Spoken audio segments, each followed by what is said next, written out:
Tonight, in the main event, we've got Mustache Mountain, that's Trent Seven and Tyler Bate, along with Pete Dunne, collectively British Strong Style. Versus Imperium, Fabian Eichner, Marcel Bartel, and the WWE United Kingdom Champion, Walter. Gentlemen, raise your beverages. This is NXT Party. Support, no DQ. Welcome everybody to the NXT Party for episode number 47 of NXT UK. I'm your host, the Rated R Reviewer, joined as always by the General Jerry Slaughter. Good evening, wrestling fans. And tonight, our special guest here on the left, we've got the Holiday, Christopher Mace. How are you doing, Chris? Doing good early this morning.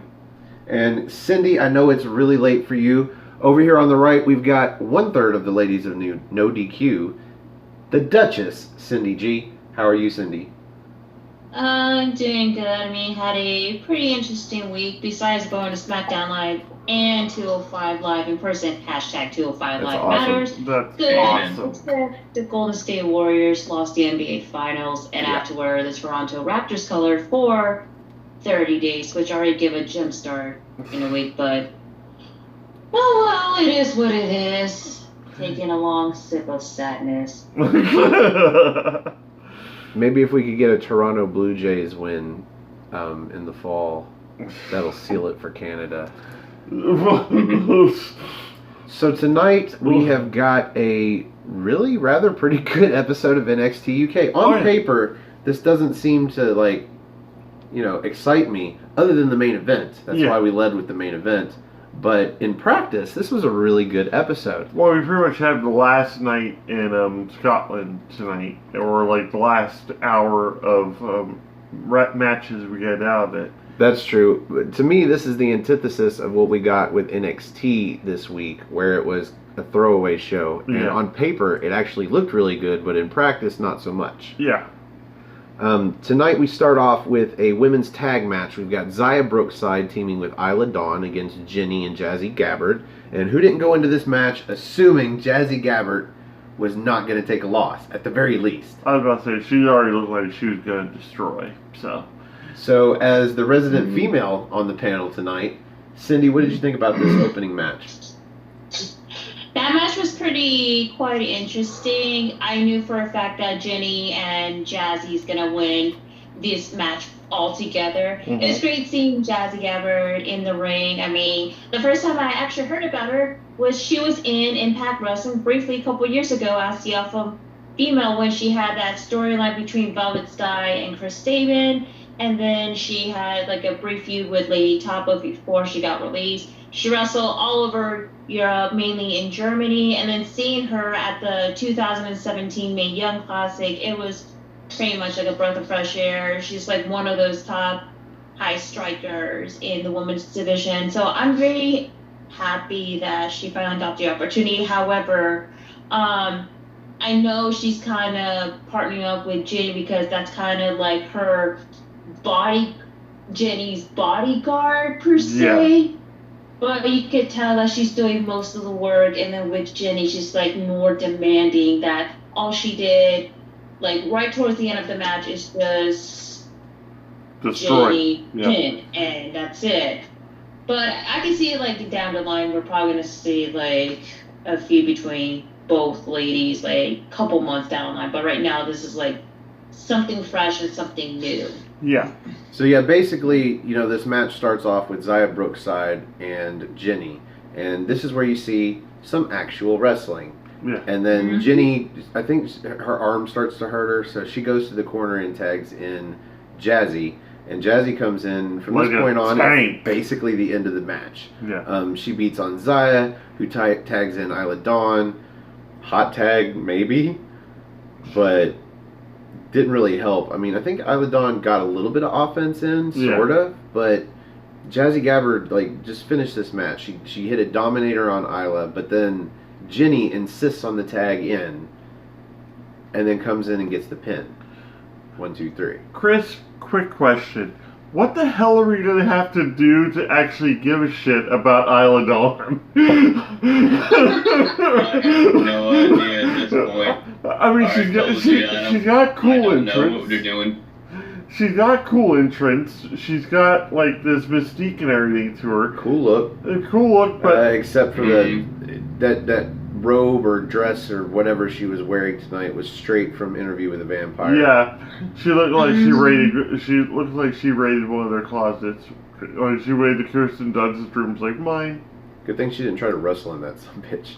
Oh yeah. Oh. Yeah, this match ended pretty... Actually, not the way I thought it would. I thought at least Jazzy Gabbard would get the pinfall, but I like how they did it. Well, she's pretty much almost like Tyson Tomko was brought in initially for Christian as like the problem solver. She's gonna be the muscle of the group, and after a while, she's gonna get sick of doing Jenny's bidding, and she's gonna strike out on her own.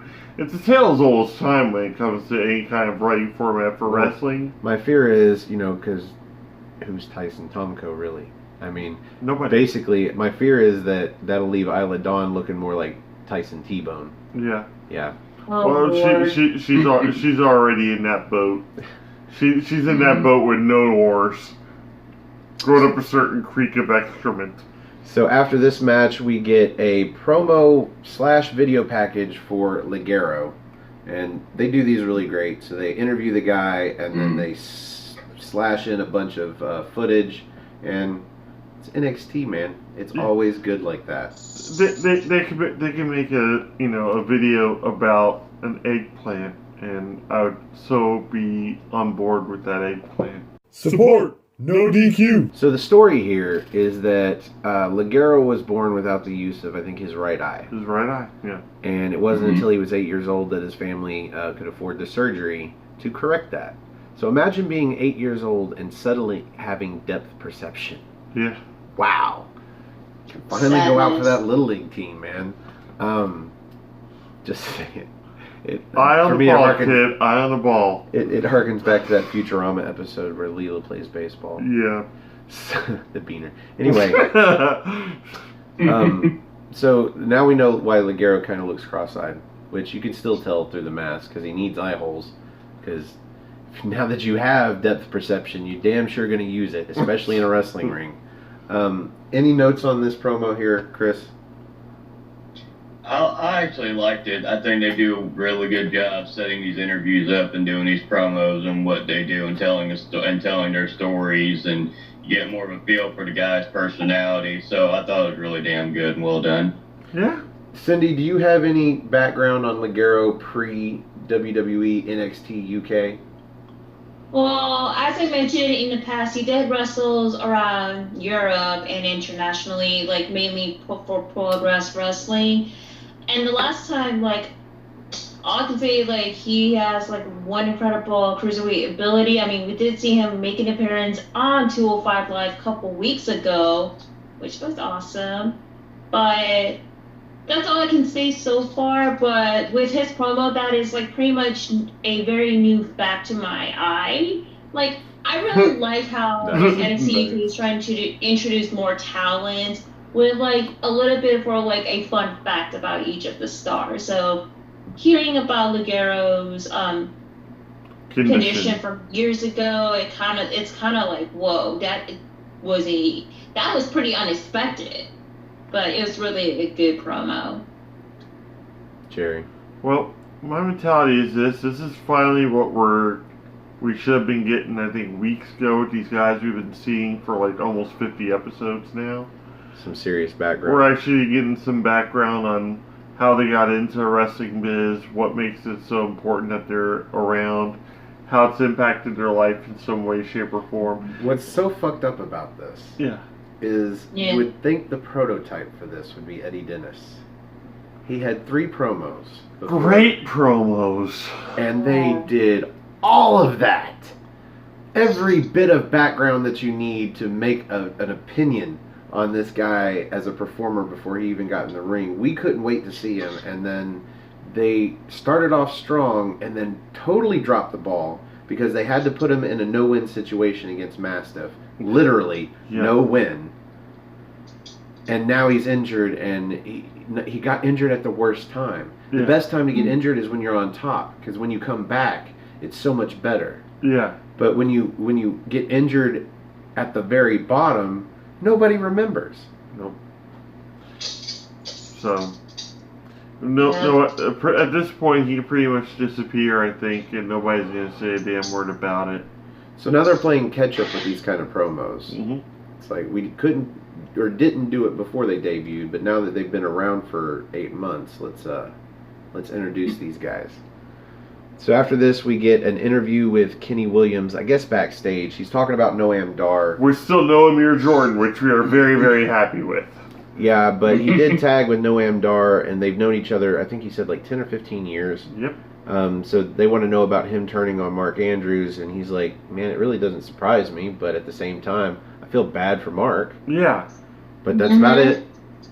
You know, just because we're friends doesn't mean I'm like, you know. It's I'm not writing A&E biography on him, okay? I don't know what to do think about Dylan. Why aren't you asking me about my injured former partner? Yeah, seriously. Like, I had one match with him, and I won 3 or 4, 3 matches straight with Amir Jordan. So maybe Amir Jordan comes back and he's pissed off that like they're asking him about Noam Dar instead of worrying about him and his injury. Yep. I buy into that. That's actually cool. This leads into an announcement basically that Kenny Williams is facing Cassius Ohno next week. Yeah. I don't know where that worked into the promo at all, or the interview at all, but that is what we're getting next week. Let's put bets on this. Not bets, but let's predict this. Cindy, who you got, Kenny Williams or Cassius Ohno? Well, I could see there may be going to be some interference going on, but I'm going to go take my bold pick. I'm going with, of course, the one person that I met last November. Cassius Ohno. What about you, Chris? Who you got? Cassius Ohno. Easy, Cassius Ohno. I'm going to go with Kenny Williams somehow. Mm-hmm. Yeah.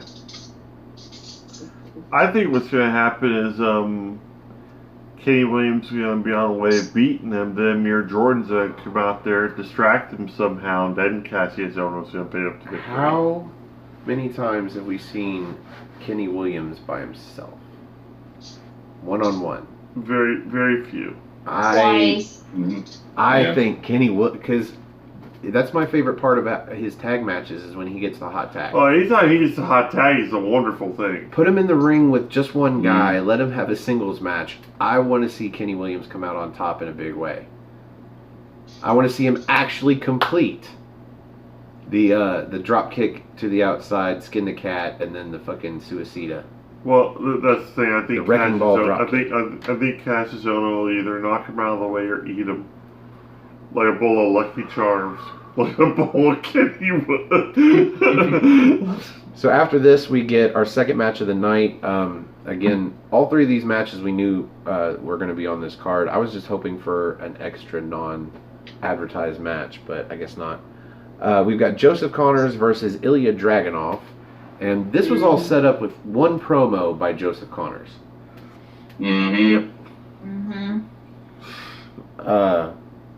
I've got actually quite a bit of notes for this match. I didn't think I would because based on the last match, Ilya Dragunov's entire skill set is clotheslines. Lariats.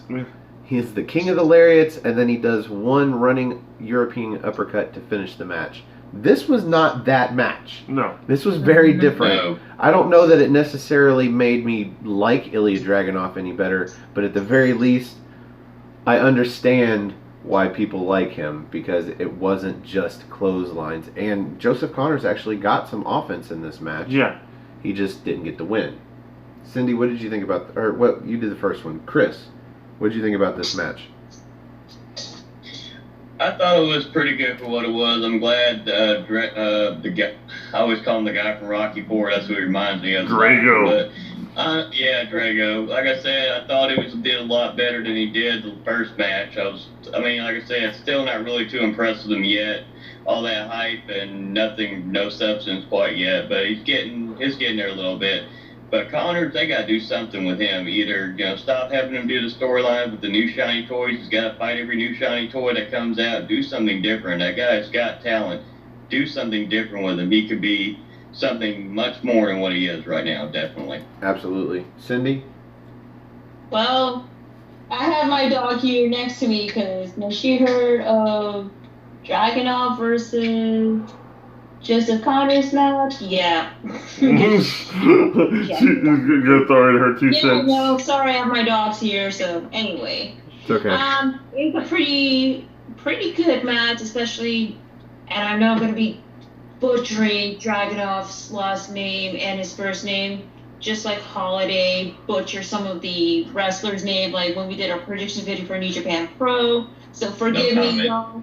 No comment. Yeah. So it was a pretty good showcasing match. I mean, he is pretty brutal. Like, you could tell that his whole face is so red, but like his whole body is just pale white when he's trying to strike Joseph Connor altogether. Yeah, I know you But weren't on the it's Tea Party for that great. episode, but did you notice when he faced Jack Stars that they had to turn the lights down on the ring because it was so bright? They were so white. I think it was so bright that they were worried that the crowd was going to get snow blindness. But yeah, I mean, they were both so pale that they literally turned the lights down on the ring. I thought that was great. Mm-hmm. I've got a lot of notes. Before I get into them, Jerry, what did you think about the match? I thought it was going to be more of him, like, flailing his arms around and everything. If I wanted to watch a guy, like, with red eyes, flailing about with, like, no shirt on, and with reckless abandon, looked like he drank too many Red Bulls, I was just going to Walmart He's 4 on some a.m. serious Russian cocaine, man. But otherwise, yeah, he looked messed out. But at the same time, this time around, he actually showed a little more offense. I think it's the fact that Joseph Connors was actually selling stuff so well. Or maybe he watched our show and he's like, damn, I did throw a lot of clotheslines. Yeah. We don't know who's watching our show. We never know. We never know. So, Leave a but comment. the match itself, it was a good showcase match. It actually was. I hated the fact that we really didn't get much of a build for it. Like Joseph Connors, I won't say he's getting buried, but at the same time, they're not really doing much with him, and it's getting kind of aggravating because he's got a cool look to him. He's got a cool persona. He's got a cool jacket. The jacket's badass. I'm like, don't put Joseph Connors in a cool jacket and have him lose. But Lose he did. he ended up losing. Like, He looked all right in this match, but there comes a time where looking all right in a match that you lose is not enough. Yeah. My first note here is a spot where Joseph Connors, he drops under Ilya as he's coming off the ropes and trips him, and Dragunov goes neck first into the middle rope, and it looked okay. It looked bad, but not like sick bad. But his selling of it, was like, oh shit! Like he just almost like crushed his larynx. He almost beheaded him. Ilya goes for that running clothesline. I think he hits one where Connors is in the corner and he comes off the other corner. But he goes for that second one and Connors kicks his arm out of midair to block it. And he sells very well. Yeah, Let's just say that. Connors then runs at him and does that sunset flip powerbomb into the corner. And he sells that great too. Yep. He just jumps and he sells it in a way that makes it a lot more safe. Because most people end up going neck first into that fucking bottom turnbuckle. Yeah. And it looks sick. It looks like they're going to get hurt if they keep that I up. was about to say they do it the more painful, unsafe way. And he actually knew how to land and still make it look. He knew how to set it up. He does a backwards jump, and you can tell that he is selling this move. Yeah. But he lands himself square in the corner and does no damage to his neck. Smart guy. Yeah. Drugged out as hell, but smart guy. Now this is where Connors rolls out to the apron and he goes to slingshot himself in for that bulldog that he introduced us to a few weeks ago. Doesn't hit the slingshot bulldog. Instead, Ilya catches him and then hits him with a Death Valley driver into the corner. His neck grazes off the bottom turnbuckle and his head goes into the mat as the rest of his body goes sideways into the corner. Yeah. And Jesus Christ, dude. Holy crap. And then he trapped arm suplexes him, which is basically just What was almost like a Tazplex? It was like a gut wrench throw. Yeah. Overhead throw, basically. That's what they called it, though, a trapped arm suplex. And then he hits that torpedo European uppercut. He runs from the corner into a European uppercut, and I'm a little underwhelmed by his finishing move, but I guess it's not always the definition of a wrestler, his finishing move. But for a guy that's so coked out looking, this is kind of underwhelming as a finishing move. I like running at him. I'm always a fan of my favorite finishing move in video games is when you run at the dude and then do a either a high knee or a big boot to the face, because it always splits him open. Yeah. Well, like with him, I think if he does run it, make a run at somebody like that, maybe it should be almost like this, like really quick swinging neck breaker or something. I just don't think you come into NXT UK and use a European uppercut as your finisher. Because that European uppercut's going to get spread around through the whole fucking roster. Everybody's going to use it at some point. Yeah. Just like the super kick. Oh, just like the super kick. Just like the super kick, but it's still pretty protected. A lot of people get wins. And it'll be a move that they'll do a super kick and they don't even normally do a super kick, but they'll do one and they'll get a win out of it. Yeah. So it may get spread around a lot, but it is pretty protected. The European uppercut is not. No. Unless you're coming off the top rope to do your own signature finishing move and Cesaro nails you with a European uppercut, chances are a European uppercut isn't going to win you the match. Yeah. That's my only criticism of that, but I think it's a pretty good criticism. It is. After this match, we get an interview with Toni Storm, and she's talking about Kaylee Ray. Lord. And she starts spouting off these catchphrases. Motley Crue, like titles. And if Kaylee Ray wants some Tony time, Jesus Christ, she's seriously still trying to get that to catch on. And the announcers are not helping. But she says it doesn't matter who it is because Goldie Gold and something. I don't know. She's gonna go home sweet. She's gonna go home sweet home with me, and I'm like, home sweet home. Motley Crue. Oh, stop. I'm on my way. I'm on my way. Karaoke, Toronto, me versus you. So. Oh yeah, karaoke off, just like that WrestleMania 35 bet. Yeah, it's on. So Cindy, for you, does this make Toni Storm look better or worse, or just still flat? I know that she's throwing in a lot of the lyrical catchphrases from Motley Crue and some other 80s glam metal bands, but that's kind of like her gimmick. I know she did say some of her past promos in different independent wrestling companies as well. It's nothing to me, but I feel like she just needs to upgrade it just a little bit more into the extent, because like she's doing a good job as the champ, but it needs a little work in my opinion. Well, Jerry does like to call her what, Motley Swift? Yeah, I call her Motley Swift. Chris, what'd you think about Toni Storm here? Oh, this fucking promo sucked. I hate this fucking shit. Thank you. Thank you. Take this fucking title off her, repackage her, do something with her. I have not been impressed since she's been champion. I've been saying that time and time again. Her promos are getting fucking worse and worse. I don't care anymore. Somebody beat her ass for that title and let her go do something else right now. See, the problem is it doesn't matter what gimmick she's in. Maybe it does matter. Maybe there is a gimmick out there for this, but she's so disingenuous. Yeah. That's the problem. She seems like she likes what she does, and she seems like she's a fan of what she does, but she's so disingenuous. She's just spouting this bullshit. Yeah. And I don't believe that in her babyface role. I was about to say, that's something else that kind of bothers me. She sounds like a heel trying to sound like a face.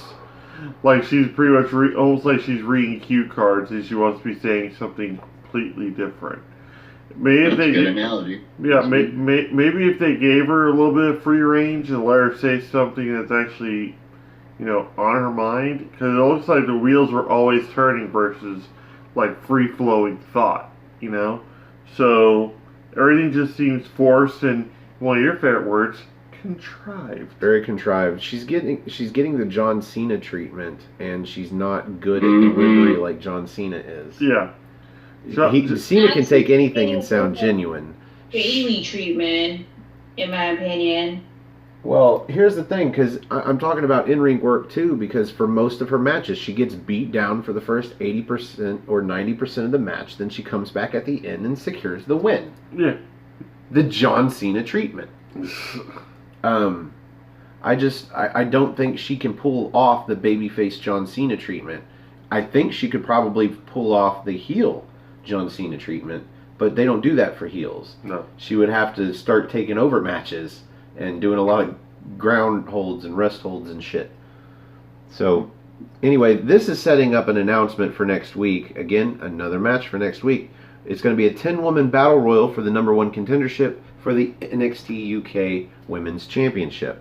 We've got Piper Niven, Killer Kelly, Candy Floss, Jenny, Nina Samuels, Isla Dawn, Rhea Ripley, Xia Brookside, Kaylee Ray, and Jazzy Gabbard. And one has to assume that Jazzy Gabbard is not only going to be helping Jenny, but she's going to be helping Jenny win. And if it was both of them left in the ring, she is going to climb over the top rope and eliminate herself. Yeah. But do we get there? Is that where this is going? Or do we see Kaylee Ray getting the win here because this is where it looks like the build is going between her and Toni Storm? That's a tough call, actually. Mm-hmm. Because, like, you're also going to have Ripley in there, too. But I think... Yes. But Ripley and Piper Niven, I can actually see, like, clotheslining each other over the top rope and battling all the way to the back. Yeah. Or Ripley just running off, which will be one of the saddest things I think I've ever seen in my entire life. Please don't let that happen. Yeah. Yeah, don't do that. Who do you see coming away with the victory, Cindy? Shit, I'm gonna have to go with the obvious. I'm gonna have to go with Jenny, with the help from Jazzy Gabbard. I mean, like I said before, this whole like partnership and I hate to say it, I feel that Jazzy is already becoming Jenny's bitch. Let's just say that. Yeah. So I think you're right. I think we'll see Jenny and Jazzy be the last two in. Jenny will order Jazzy to step over the top rope and eliminate herself.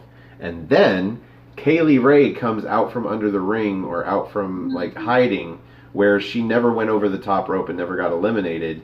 She comes in and eliminates Jenny. And Kaylee Ray goes on to face Toni Storm. Maybe in a month. Like, I don't think they're not going to hold off on it. I think it'll be the same night, or at least the night prior, that we get Travis Banks versus Walter. And then we'll get some build for the main events for Cardiff after that. I think Cardiff is going to... yeah. I think Cardiff is somehow going to end up being a rematch with Jenny, where we've got Jazzy Gabbard in her corner. So I'm thinking we see Kaylee Ray get the win here, and in a month, maybe 5 or 6 weeks' time, we'll see on regular NXT UK television the championship defense. Yep. And then, God help me, Toni Storm will keep the title. And then at NXT UK TakeOver Cardiff, I got to start now so I can say it right when it comes time. You've already got buried in Blackpool. Yeah, Blackpool was hard to say for a while. So, yes, it was. Card and lift. Easy. Just pronounce card and lift. Oh no, it was just a lot to say. NXT UK TakeOver Blackpool. It was just a lot to say. That's where I think that's probably where we see Jenny take the title. Yeah, that would be the case with the help of Jazzy Gabbard. So after this, we get what they called the Travis Banks exclusive. What did they call it? It had a title. I don't even remember. That's how unmemorable this was. Travis Banks here says a lot of stuff, much like Zach Gibson says a lot of stuff. Yeah. Says a lot of stuff. Goes nowhere with it. I did good, and then I got injured. And then I did good again, but then I got injured. But I'm doing good again, and I got a title shot, and it's happening soon. The end. Yeah, so I don't know. Do we go around the horn with this? Chris, what do you think about this? I didn't care about this either. Travis Banks, like I said, I wasn't impressed with him since I first started watching the show. I'm doing good. Oh, I got injured, like Jerry said. Oh, I'm doing good. Now I got injured again. Now I'm waiting for the whole end of the story. Oh, I got a title shot. Oh wait, I just got injured again. I'm not facing him. And if he faces Walter for that title, if he doesn't get beat in 2 minutes or less, I'm gonna be totally fucking shot. Walter should be able just to destroy him like just a Slapfest 101. Seriously, Cindy, do you know anybody that had Travis Banks winning that Fatal 4-Way match? Honestly, like, I was surprised Travis Banks won, but, well, just to be the odd woman out, I was hoping Jordan Devlin would be the #1 contendership instead of Travis Banks, but... I mean, even he had votes. Yeah. I was thinking Mastiff. Jerry was thinking Joe Coffey. I was thinking Joe Coffey. And we've got one for Jordan Devlin, but nobody thought Travis Banks was going to... So other than fucking up everybody's pool for that match, what has Travis Banks really done? Absolutely nothing. I've already said a couple... Like injuries and cycles and stuff. Like, the same treatment, but different. Yeah. I've said a couple different times, I'll be surprised if he actually gets to the ring for the match. Yeah, and it doesn't end up being somebody else. So after this, we've got the Hunt backstage, and they are just making growly noises, and I like it. Yeah. I know it's kind of cliche and stupid, but I like it. It's a good throwback. And here they are calling out who other than Gallus, the guys that attacked him, last week. Yep. And next week we are going to get a match between them and Gallus, it looks like. Mark Coffey and Wolfgang. Yep. I doubt Joe will go to the ring. They seem like every week that we think, oh yeah, somebody's going to accompany. No, they do the triple handshake at the stage, and then whoever's not in the match just goes. Yeah. I like that about Gallus. Yes, well, I like Gallus in general, and that's why. Yeah, definitely. That's what was my thing up until, recent events that we'll get into here in a little bit. Was it was going to be the Kingdom versus Imperium after a bit, because and then actually have Gallus not really turn face, but close enough to face that they're actually less evil than Imperium. Well, the fact that they don't always go out to the ring as a trio and help each other win, I think that lends itself to babyface, but at the same time, they're just such good heels that you're like, I think it's more cockiness than anything Maybe else. Still, yeah, absolutely. So after that, we are finally on to the main event. Yay! This is the match we all have been waiting for weeks. And it got 15 minutes of match time. Yes. Like this was a hell of a fucking match. This is a great match. I don't have a lot of notes for this match. Not because not a lot of stuff happened. A lot of stuff happened. A lot of stuff we've seen before. My first note of this match is the first thing that I'm like, that's new. Yeah. But I will get into those. Great fucking match. I'm going to let Jerry go first. It was everything I was hoping for, and then even more. So, you already had, Tyler Bate pretty much spot after spot after spot. But that's just Tyler Bate.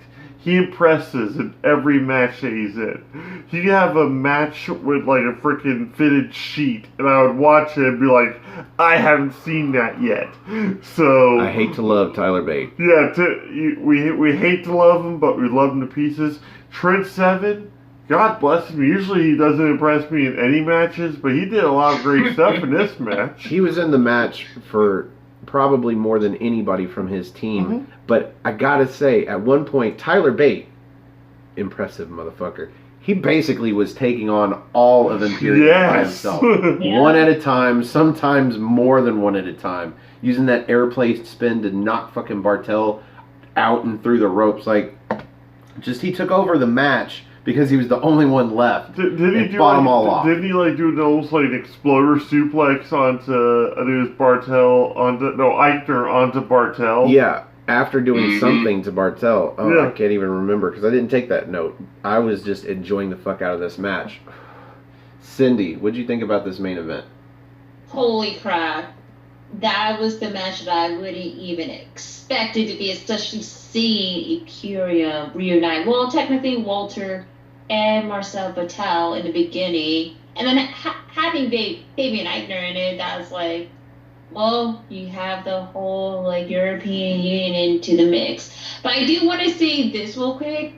It feels so weird seeing Pete Dunne coming out to his entrance without the title, because I'm more used to his title. Like when he entrance like this, and it's like there's no belt. Something is missing. Yeah, but we got plenty of it. He had that title for almost 2 years. It was time, and like I said, the guy you dropped that title to was Walter, and who got it like 3 months in advance. I knew that shit was coming. Chris, what do you think about the main event here? Motherfucker, what a fucking main event this was. I tell you what, I loved this main event. It was fucking badass, hard-hitting, everything you'd want in NXT UK in a wrestling match. Like, it's the only criticism I have is me. I'm big on, having a finish to the match, which we did, and having an ending where... Well, let's not get into the ending just yet. Alright, well, not getting into that part then.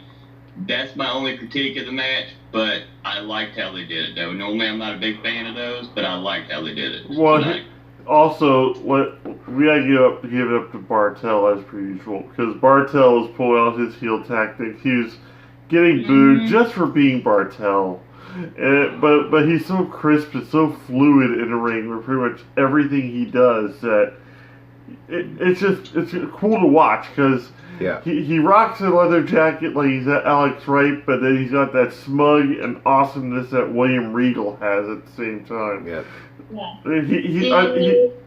He's definitely, like, hands down, I'm going to say, one of my favorite wrestlers in the company.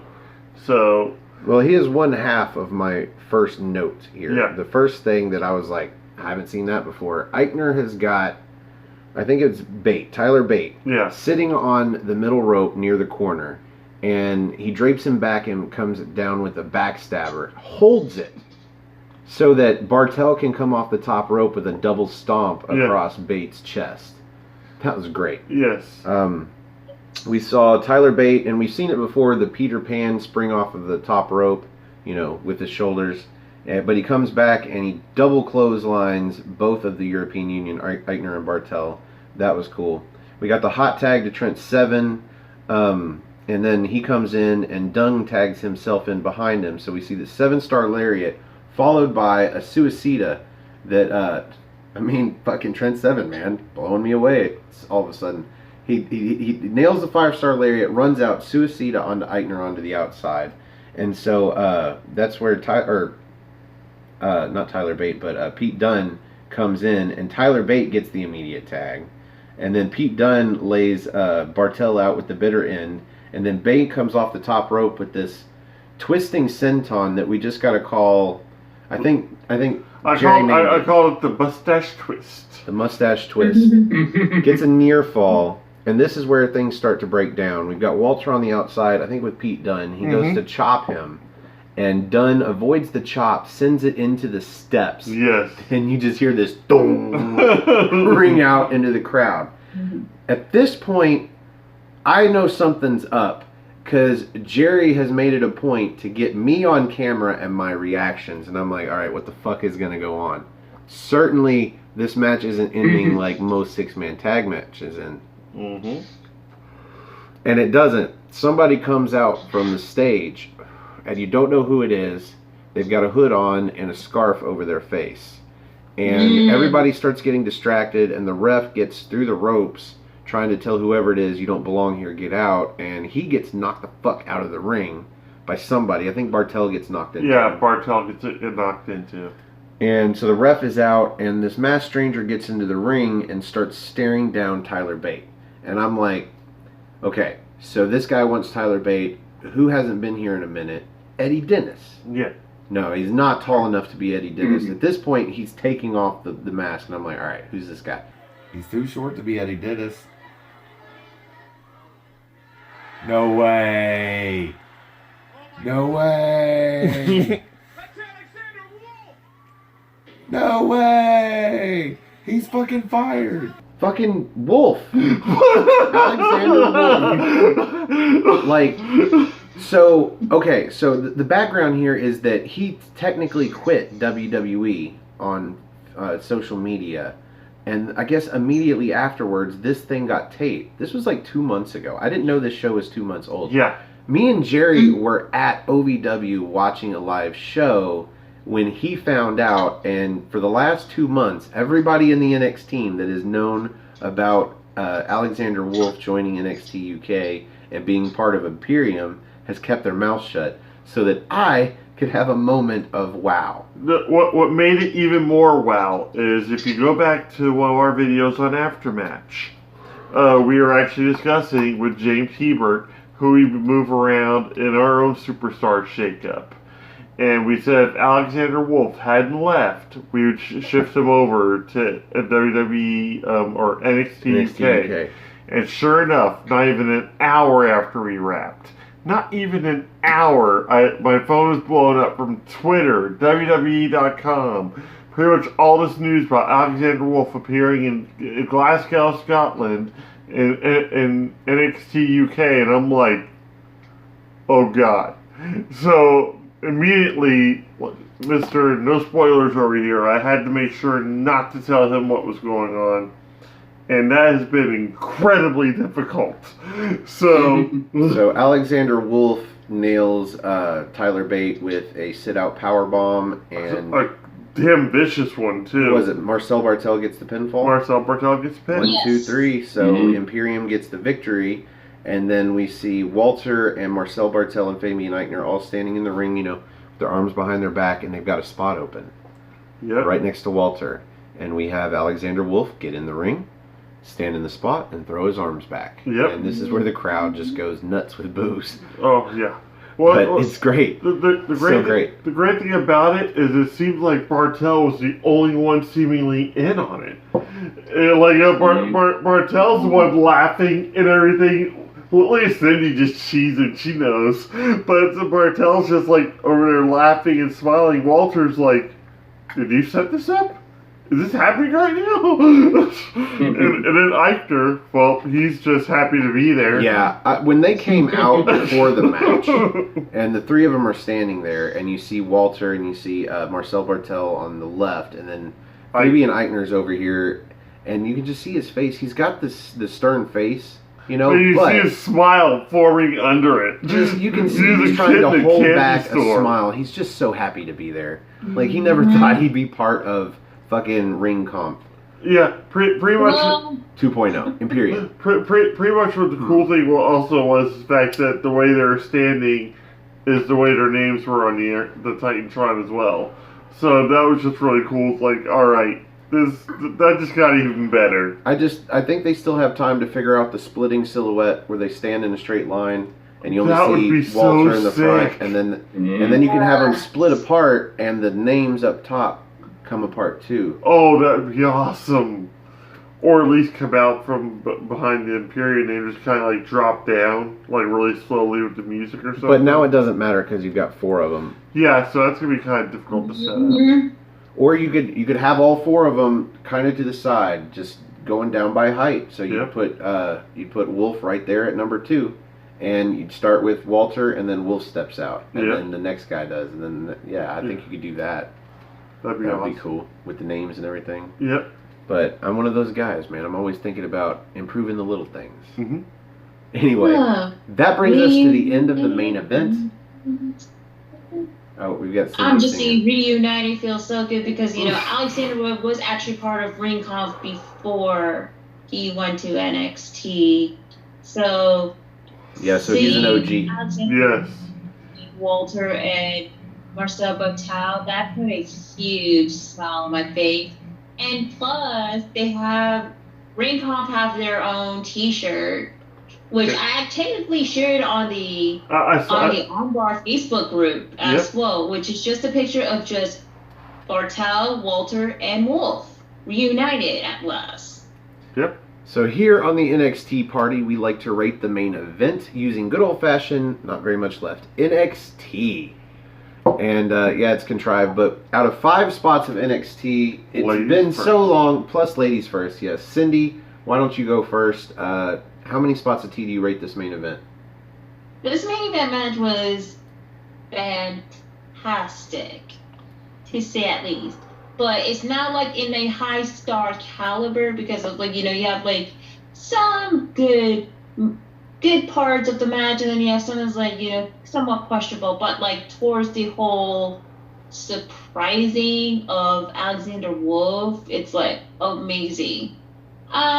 With that being said, I'm gonna give it 4 spots of tea. 4 spots of tea for Cindy. Chris Mace, where do you rate the main event? I'm gonna give it 4 1/4. I love the main event. I hate fucking finishes where somebody comes out late or some bitch. You know, I don't always like them finishes, but you know, we did get a clean. At the end of it all, we actually got a good finish to it, and it was well done. So that I'm gonna give it 4 1/4 cups. Jerry? With me, like I said, I already knew what was going on with everything that was going on. But at the same time, I'm one of those people that thoroughly believe just because the rabbit's in the hat the whole time doesn't mean I'm not going to sit through the magic show. And sure enough, this match was just magical from start to finish for me. Lots of striking. Trent Seven was even like on fire in it, which is weird because usually he's like a cold potato. A sack of cold potatoes. And you've got Eichner and Bartel doing their tag moves and just very fluid tag action going on between everyone. The match itself was a clinic on how a 6-man tag should operate. And then for us to have the surprise finish with Alexander Wolf being introduced, it kind of gave you that NWO feel. Kind of like that surprise member that you're waiting for to show up, and he finally appears, and you're like, especially since it was Alexander Wolf, who we thought had left the company, which he theoretically had, but for a better one. We'll just say that right now. He's going to be a way better fit in NXT UK than he ever was in WWE, possibly even his time in Impact. So, for out of 5 spots of tea, I'm giving this a solid 4.5. I really am, just for the finish, for the fact that we actually had a decent show compared to what we could have had last night, and the surprise finish at the end, 4.5 for me. Man, you took the words out of my mouth, basically, for most of that. This was a 15-minute, well, it was like 12 or 13. Yes. Because the aftermatch, or the ending took a while.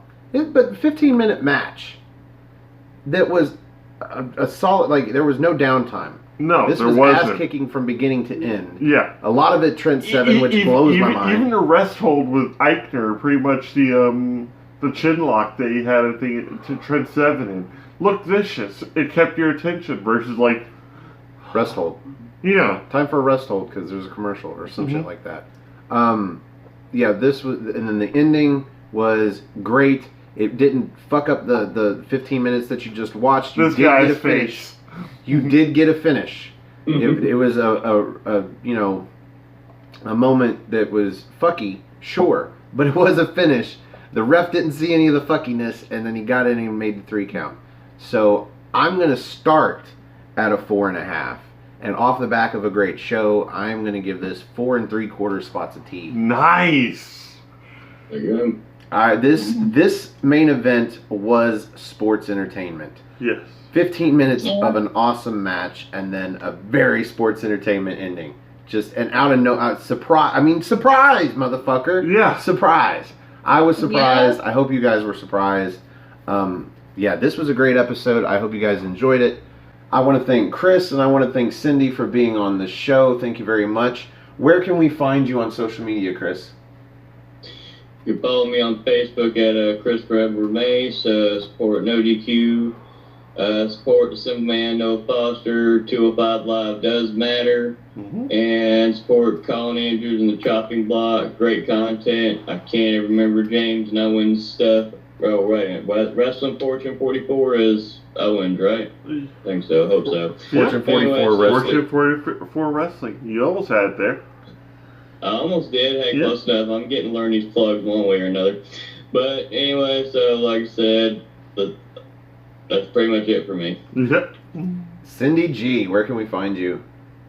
Follow me at nodq.com/Cindy. That's going to take you directly to my Twitter page where I kind of vent about anything, speak to my mind, and yeah, and then follow me on Instagram at simply_C_. I'm mostly active on there where I posted photo arts of landscape, natures, Funko Pops, and wrestling. And if you go check out the Instagram story highlights on my Instagram page, I've gone to past wrestling show, whether it's WWE or independent wrestling as well. I did put up more highlights where I went to SmackDown Live and 205 Live, hashtag 205 Lives Matter. And also I am posting daily of the 30-day plus bet of me wearing the Toronto Raptors in here. So you want to see my emo side of me?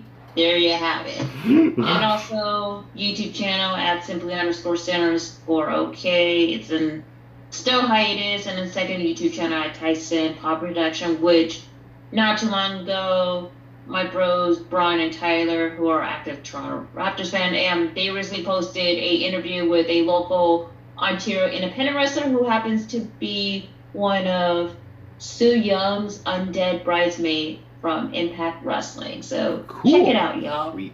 And also gotta plug in good brother Chris's social media. Make sure to follow him on Instagram at Chris J Willis 86 on Instagram. He has a new Twitter account finally at Christopher Willis 86, which you can find on my Instagram as well, and his Facebook group, which is one of the admin, AEW Nation, which is everything about all elite wrestling. So there you go. Well, thanks again, guys, for being on the NXT party. And if you would like to be on a future episode of the NXT party, come help us review a future episode of NXT UK. Have a spot of NXT with us. If you'd like to be on the big screen, you can find me on Twitter. Go to nodq.com/Stefan. That's STEFAN. I'm actually wearing a work shirt again. Yeah. Or if you just want to look me up on Twitter, you can find me at Stefan R. Osborne. That's OSBORNE. As always, the R stands for restricted. You can also find the gentleman on Twitter At NoDQ General, and also on my Facebook group Armbar, all capital ARMBAR. Exclamation point. Got these guys as moderators and administrators alike, and Admin, baby. in a Brock Lesnar-like sense. Still got the title, bro. Serious, still got the title. Got the But come in, be active, have fun with it. Good stuff. Yeah, so that's where you find us on Facebook. Go to Armbar, not to our Facebook pages. Those are spoiler free. Yep. You can find me on Instagram as well. I don't believe Jerry's got one, but you can go to osborne.stefan, and I just got it because of the tournament. Oh, I have one strictly because Facebook just made me one day. Oh wow, that's cool. You But should- I don't plug it because I don't use it. yeah, I don't use mine, but I still have like 50 some followers. It's ridiculous. I probably have like 100 Why? for all I I don't know. even think I have a profile picture. So anyway, but you can find me there if you want to. If you want me to follow you back, just send me a message. That includes Twitter. I'll follow you back. I got no problem with that. Chances are you're watching this on Aftermatch Wrestling. Yeah. And please subscribe if you are. If you like our video, click the like button. That's below me. And the subscribe button is below Jerry. If you like all of our videos, click that button. Mhm. So whether you're watching on nodq.com or Aftermatch, you can still join us on Aftermatch. Help us get to 100 viewers. That is our goal. For now, when we go live at 100 viewers, it is probably going to be on the NoDQ channel. So we are going to fulfill that promise, just not on Aftermatch. We won't be able to do it live on Aftermatch until we hit 1,000 subscribers. So I think once we go live on NoDQ, we might be able to reach that goal. But that will be the new goal. What's the rule for Twitch? It's still not YouTube, and that's where the channel's at. So there That's you go. That is our goal. Help us get there. Click the like button if you are watching on Aftermatch. Or not the like button, the share button. Share us with your friends. Share us on Facebook, share us on Twitter, and see if you can help us get a few more likes. Put We are at us on 86 bulletin boards at work. 86 subscribers, Mhm. 14 more, and we start going live. So there you go. Mm-hmm. Other than that, I think it wraps it I up. think that wraps it up. For the holiday, Chris Mace. For the Duchess, Cindy G. For the General, Jerry Slaughter. I am the Wizard of No DQ, Stefan Osborne. Thank you for having a spot of NXT with us, and we will see you NXT time. Cheers, y'all. Have a good day, y'all.